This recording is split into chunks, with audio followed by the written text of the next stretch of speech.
Loneliness is as damaging to our health as smoking 15 cigarettes a day, believe it or not.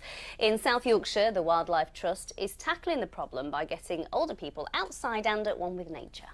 The Trust has been given more than £150,000 by the National Lottery to expand its Wild at Heart project, as Mark Ansell now reports. They're on the search for creatures great and small at Longley Park. Right up there. Right up there. Someone spotted unusual birds in the trees. There's several parakeets. There's one flock there. I just saw a flock go that way. The Wild at Heart project was set up to help isolated older people. It's dramatically improved their lives. Nigel had a quadruple heart bypass 3 years ago. He says without the group, he'd have gone downhill fast. I think the depression would have got worse, just spiral into recluse, and I hate to think really. I had PTSD and that was driving me crazy. Sleepless nights. I was in a bad way and it's helped me a lot. Wild at Heart is a simple but effective model.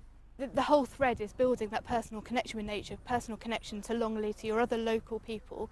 So you create your own network of friends, you create a reason to go outside to notice nature, so you're not in isolation anymore. So you feel more connected to other people and to the landscape around you. I'm just so pleased that the wildlife people care enough to come out and do this and to show us so much that we hadn't seen or even thought about. I mean, look at the plane trees. We didn't know that the plane trees shed the bark when they got dirty, but we found out that. I mean, that sounds silly, but how many folk know that? This one's going to take a bit longer to cook. You're welcome to give it a try. The scheme's expanding here in Sheffield thanks to lottery money and has now been funded in Rotherham by the Health Service. I'm going to give this one another go now. It's a project that shows both nature and nurture can work hand in hand. Mark Ansell, BBC Look North, Sheffield. What a really good idea. Yeah, and what fun.